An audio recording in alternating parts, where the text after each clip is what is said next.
وہ دھیمے لہجے اور بجھی بجھی آنکھوں والا لڑکا کار کی پچھلی سیٹ پر 2 دیگر دوستوں کے درمیان پھنسا ہوا تھا، جو ان کی باتوں پر ہنس کر خاموش ہو جاتا تھا، پھر ہنس پڑتا تھا۔ گاڑی چلتے چلتے ایک گلی میں مڑ گئی۔ وہ چونک کر ادھر ادھر دیکھنے لگا۔ یہ ہم کہاں جا رہے ہیں؟ اس نے گاڑی ڈرائیو کرنے والے دوست سے احتیاطاً پوچھا۔ ہم رستہ ہی نہ بھول گئے ہوں، جواب میں ڈرائیونگ اور فرنٹ سیٹ والے دونوں دوست ہنس پڑے۔ ہم وہاں جا رہے ہیں جہاں کوئی بھی بالغ آدمی جا سکتا ہے، فرنٹ سیٹ والے نے جواب دیا۔ پچھلی سیٹ پر بیٹھے تینوں دوست ایک دوسرے کو حیرت سے دیکھنے لگے۔ بتا تو دیتے کم از کم، ان میں سے ایک نے کہا۔ اس بار اگلی سیٹوں سے کوئی جواب نہیں ملا۔ گاڑی مکانات کے سامنے بچی ہوئی ایک تکونی جگہ پر کھڑی ہو چکی تھی۔ وہ پانچوں گاڑی سے اتر کر ایک بڑے گیٹ والے مکان کی طرف بڑھ رہے تھے، جو کہ چند فرلانگ پر ہی تھا۔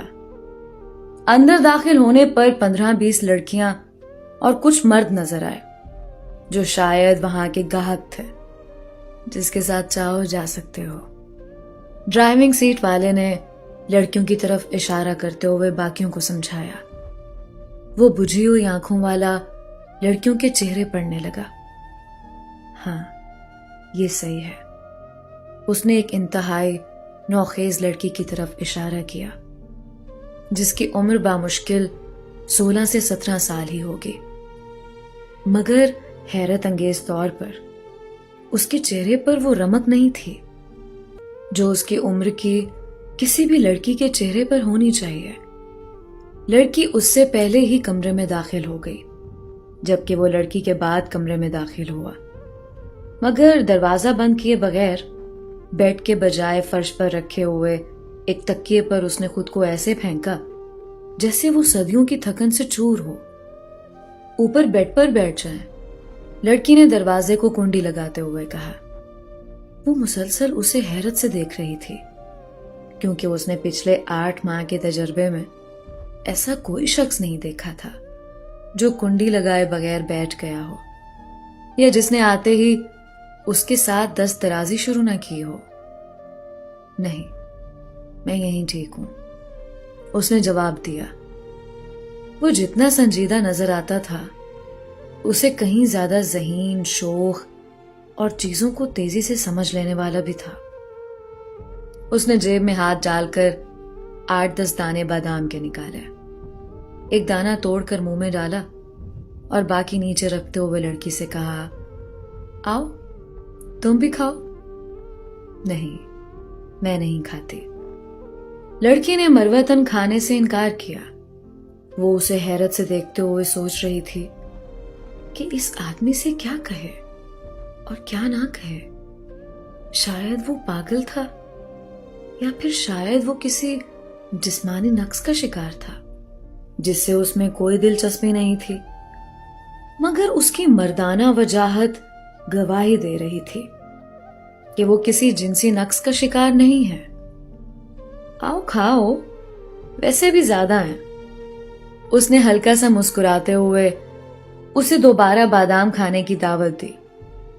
لڑکی اس کے دوستانہ لہجے کو دیکھتے ہوئے انکار نہ کر سکی اور اس کے سامنے بیٹھ کر وہ بھی بادام کھانے لگی۔ تمہیں تو کسی اسکول میں ہونا چاہیے تھا، لڑکے نے اس کی طرف دیکھے بغیر ہی پوچھا۔ لڑکی بادام ہاتھ میں پکڑے اس کی پیشانی کو گھور رہی تھی۔ ہاں، لڑکی نے افسردہ لہجے میں جواب دیتے ہوئے کہا۔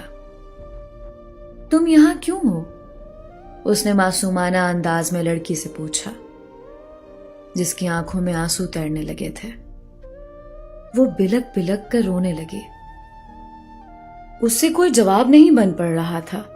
اس نے تھوڑی سے لڑکی کے چہرے کو اوپر اٹھاتے ہوئے کہا، خوبصورت لوگ روتے ہوئے بالکل بھی اچھے نہیں لگتے، اس لیے میں کبھی بھی نہیں روتا۔ اس نے شرارت بھرے لہجے میں اسے حوصلہ دیتے ہوئے سمجھایا۔ ہمارا ایک چھوٹا سا ذاتی مکان ہے جس میں ہم 4 لوگ رہتے ہیں۔ میری ایک چھوٹی بہن ہے کوئی بھائی نہیں ہے. ابو شدید بیمار ہیں. وہی گھر کے واحد کفیل تھے. امی نے اس باجی سے ابو کے علاج اور گھر کے اخراجات کے لیے 2 لاکھ روپے کا قرض لیا تھا جو خرچ ہو گئے.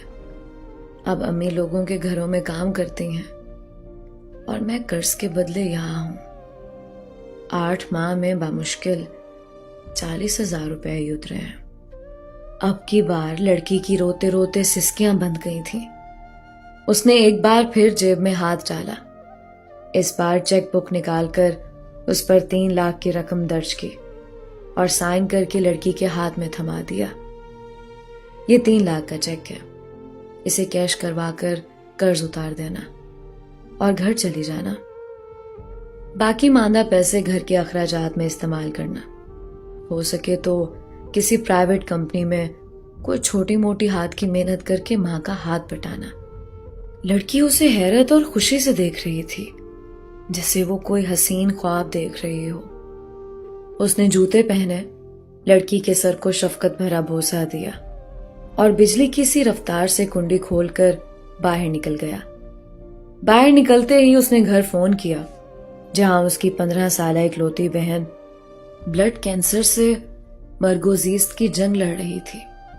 سامنے اس کے دوست اس کے انتظار میں کھڑے تھے. ہم تمہارے لیے یہاں خجل ہو رہے ہیں، تم نے اتنی دیر کیوں لگا دی؟ کمبخت تم کھاتے کیا ہو؟ رحم، اس نے سوال کرنے والے کو جواب دیا.